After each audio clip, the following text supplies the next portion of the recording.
உலகமாதா அன்னை ஸ்ரீ கனகதுர்க்கை அம்பாருடைய திருவருள் கைகூட அனைவருக்கும் ஆசீர்வாதங்களையும் வணக்கங்களையும் தெரிவித்து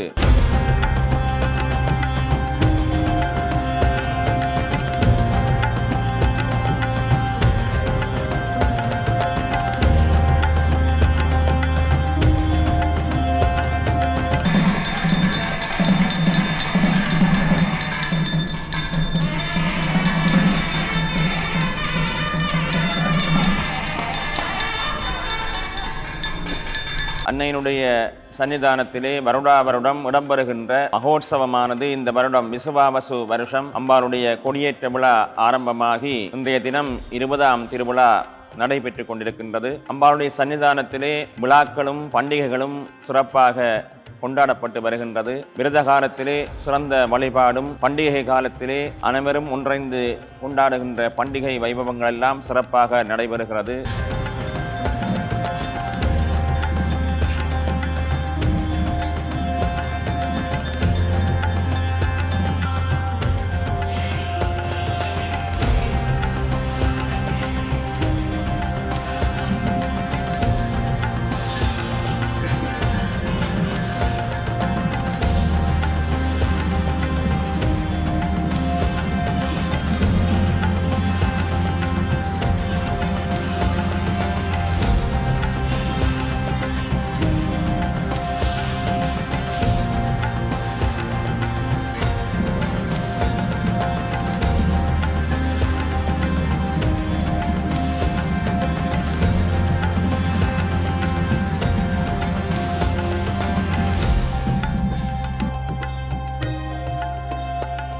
அந்த வகையிலே எதிர்வரும் வெள்ளிக்கிழமை நாளை மறுதினம் அம்பாளுடைய சன்னிதானத்திலே வரலட்சுமி விரத பூசை வழிபாடுகள் நடைபெறுவதற்கு அம்பாளுடைய திருவருள் கைகூடியிருக்கின்றது. அன்றைய தினம் மதியம் 2 மணிக்கு அந்த விரத பூசைகள் ஆரம்பமாகி நடைபெறும். வரலட்சுமி விரதத்தை அனுஷ்டிப்பதனாலே அனைத்து விதமான செல்வங்களும் கிடைத்து எல்லோரும் இன்புற்று வாழக்கூடிய வகையிலே எல்லோரும் அந்த விரதத்திலே கலந்து கொண்டு வழிபாடு ஆற்றி திருக்காப்பு வரலட்சுமி விரத காப்பையும் பெற்று அம்பாளுடைய திருவருளையும் பெற்று இன்புற்று வாழ பிரார்த்தித்துக் கொண்டு வேண்டுதல் செய்து கொண்டு அம்பாளுடைய இந்த வருடம் இடம்பெறுகின்ற மகோத்சவத்திலே எதிர்வரும் ஞாயிற்றுக்கிழமை 10ஆம் திகதி ஞாயிற்றுக்கிழமை தேர் திருவிழா ரதோற்சவம் காலை பூசை வழிபாடுகள் இடம்பெற்று 8 மணிக்கு வசந்த மண்டப பூஜை ஆராதனைகள் எல்லாம் இடம்பெற்று அம்பாள் 10 மணிக்கு தேரிலே ஆரோகணித்து 10 மணிக்கு தேர் பவனி ஆரம்பமாகும் என்பதை இந்த இடத்திலே நாங்கள் தெரிவித்துக் கொள்கின்றோம்.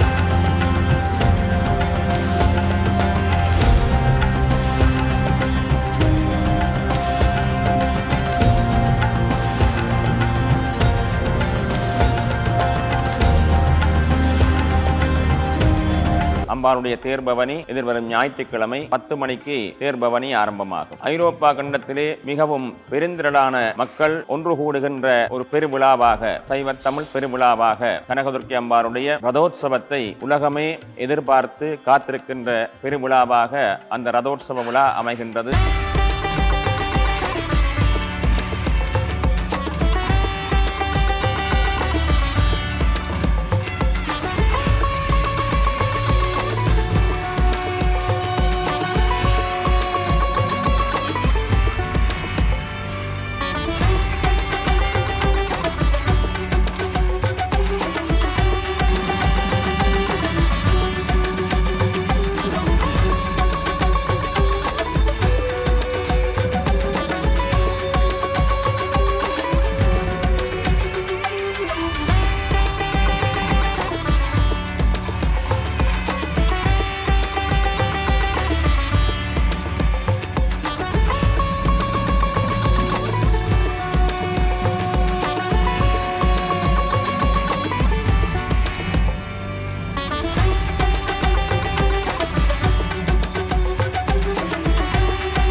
அந்த வகையிலே அயல் நாடுகளில் இருந்து கூட பெருந்திரளான அடியார்கள் பக்தர்கள் அம்பாளுடைய ரதோற்சவத்திலே கலந்து கொள்வதை நாங்கள் வருடா வருடம் கண்டிருக்கின்றோம். அந்த வகையிலே இந்த வருடமும் அந்த ரதோற்சவம் 10ஆம் திகதி இடம்பெற இருக்கின்றது. அடியார்கள் பெருந்திரளாக கலந்து கொண்டு அன்னையினுடைய இந்த விழாவிலே கலந்து உங்களுடைய குலதெய்வங்களையும் பிரார்த்தித்து இந்த பெருவிழாவிலே கலந்து அனைத்து விதமான செல்வங்களையும் பெற்று வாழுவதற்கு எங்களுடைய ஆசீர்வாதங்களை தெரிவித்துக் கொள்கின்றோம்.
இந்த ஆலயத்திலே இடம்பெறுகின்ற விழாக்களிலே நாங்கள் செலுத்துகின்ற காணிக்கைகள் எல்லாம் இங்கே ஆலய பூசை வழிபாட்டுகளுக்கும் விழாக்களுக்கும் போக மீதி தாயகத்திலே இருக்கக்கூடிய தாயகத்திலே மிகவும் வறுமைப்பட்டு வாழுகின்ற மக்களுக்கு அவையெல்லாம் நன்கொடையாக வழங்கப்படுகிறது என்பதையும் இந்த வேளையிலே நாங்கள் தெரிவித்துக் கொள்கின்றோம். ரதோற்சவத்திலே அர்ச்சனையிலே கிடைக்கின்ற ஒரு பங்கு வரும்படியிலும் கிடைக்கின்ற தர்ம காரியத்திற்கு கிடைக்கின்ற அந்த பங்கிலும் இன்னும் கச்சான் விட்டு பெறப்படுகின்ற நிதியெல்லாம் தாயகத்திலே இருக்கக்கூடிய உயர்கல்வியை கற்க முடியாத வறிய மாணவர்களுக்கு அவையெல்லாம் நன்கொடையாக வழங்கப்பட இருக்கின்றது என்பதையும் இந்த இடத்திலே தெரிவித்து, ஆகவே ஆலய வழிபாட்டோடு நாங்கள் தர்ம காரியங்களையும் ஆற்றக்கூடிய ஒரு சந்தர்ப்பம் அன்னையினுடைய திருவிழாவிலே எங்களுக்கு கிடைக்கிறது என்று சொல்லி தெரிவித்து, தாய் டிவி நேயர்கள் அனைவருக்கும் இங்கே ஆலயத்தில் இடம்பெறுகின்ற இந்த பூசை வழிபாடுகள் திருவிழாக்களை எல்லாம் நீங்கள் கண்டு கழிக்கக்கூடிய வகையிலே இல்லத்திலே இருந்தாலும் தாயாரை நினைத்து வழிபடக்கூடிய வகையிலே அவர்கள் ஒளிபரப்பு செய்து கொண்டிருக்கின்றார்கள். அவர்களுக்கும் வாழ்த்துக்களை தெரிவித்து அனைத்து நேயர்களுக்கும் அம்பாளுடைய திருவருள் கைகூட ஆசீர்வாதங்களை தெரிவித்து அமைகின்றோம். நன்றி, வணக்கம்.